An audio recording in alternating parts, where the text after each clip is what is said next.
C'est maintenant l'heure de la pause santé au M103.5 FM. Notre santé est celle de notre environnement. Démystifions ensemble les grands enjeux agroalimentaires et ses défis à relever. Muriel Lafarge, bonjour. Bonjour Marie-Josée. Muriel, nous allons parler cette semaine d'alimentation certifiée bio. On en parle de plus en plus. Oui. Dans le fond, on va se poser des questions. Je vous ai dit à la première chronique, on va surtout se poser des questions. Doit-on manger des produits certifiés biologiques? Est-ce qu'on doit en manger? on doit pose la question et on va voir à la fin de la chronique, chacun aura à répondre soi-même à cette question. Mais il faut savoir d'abord, Muriel, qu'il y a une certification bio qui existe. Il faut faire attention à peut-être avoir les bonnes certifications et ce que ça représente, ça, pour nous, consommateurs? Oui, donc c'est le sceau ici au Québec, c'est Québec Vrai. C'est une certification biologique. Mais je voulais aussi vous parler de l'implication. Qu'est-ce que ça implique au niveau des producteurs, les agriculteurs, les éleveurs et tout ça, et les transformateurs? C'est des cahiers de charges très, très, très complexes. Alors, je vous donne des exemples très rapidement. Pas de produits chimiques, pas d'engrais chimiques, pas d'insecticides, pesticides, fongicides, etc. Pas d'hormones de croissance pour les éleveurs. Pas d'antibiotiques pour leurs animaux.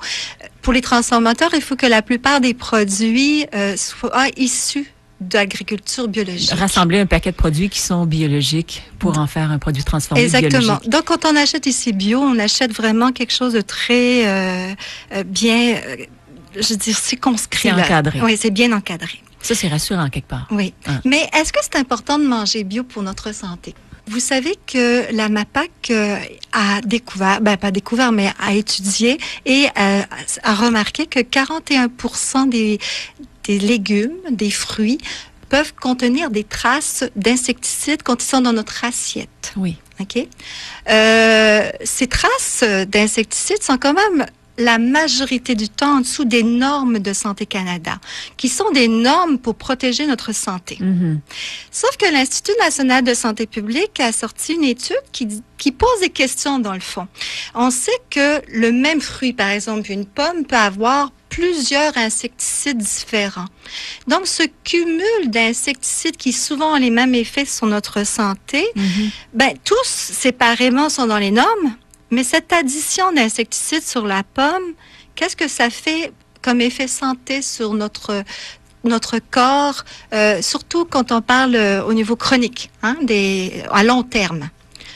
Ça, il y a encore des études à faire. Il y a le problème aussi que je vous dirais que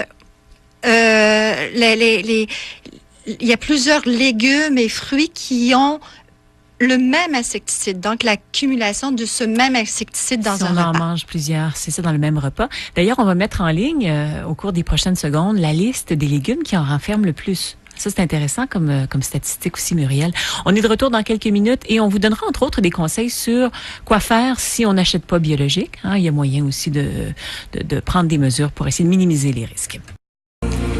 Avec Muriel Lafarge, dans la chronique du marché, cette semaine, nous parlons d'alimentation bio et on parlait de certification tout à l'heure. Si on parlait maintenant d'impact sur l'environnement, Muriel? Oui, parce qu'on parlait d'insecticides. Les insecticides, il y en a beaucoup qui sont, on dit persistants, ça veut dire qu'ils restent longtemps dans l'environnement. Par exemple, le DDT, depuis 1980, on ne l'utilise plus, puis il y en a encore dans l'environnement. Donc, ça contamine les sols, l'eau. Les rivières, les nappes phréatiques. Dans l'Assomption, nos eaux sont quand même assez polluées par l'agriculture intensive industrielle.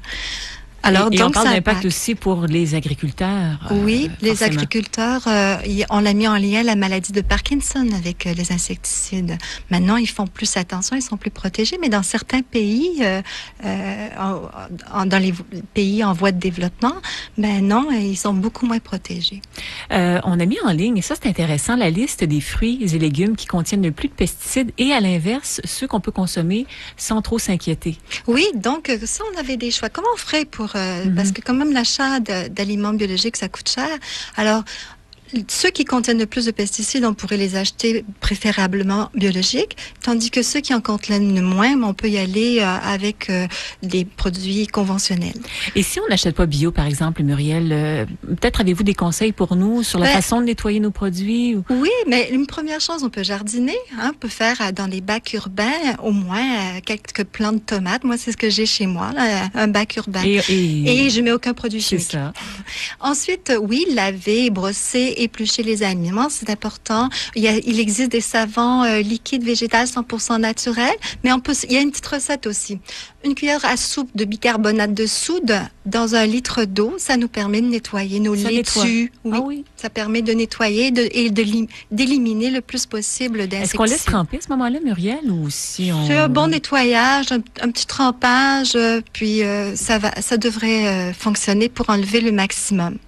Je vous dirais aussi qu'on peut choisir, par exemple, des germinations. C'est rarement cultivé avec des insecticides. Et acheter local, on sait que les aliments locaux contiennent un peu moins d'insecticides parce qu'il y a moins de voyages. Et c'est d'ailleurs le sujet de la chronique de la semaine prochaine. On va parler d'achat local versus peut-être l'achat biologique. Oui, une pomme d'un producteur local versus la pomme biologique du Chili. Exact. J'adore ça. Ça va être intéressant, ça aussi. On a des gens à remercier cette semaine encore, Muriel. Oui, j'aimerais remercier des fournisseurs du marché de solidarité régionale de Joliette, dont la ferme aux légumes d'hiver, Caroline Lorrain, qui est à Saint-Félix-de-Valois, au Jardin de la Bergère, Isabelle et Benoît à Saint-Damien, et au Jardin d'Irisa, Juliane et les enfants, qui sont à Saint-Félix-de-Valois. Ce sont tous des maraîchers certifiés biologiques. Et on vous invite, en tant que consommateur, à aller voir le site du marché de solidarité de Joliette. Peut-être vous aurez là réponse à quelques questions que vous avez. msrjoliette.org, Muriel, c'est bien ça? Oui.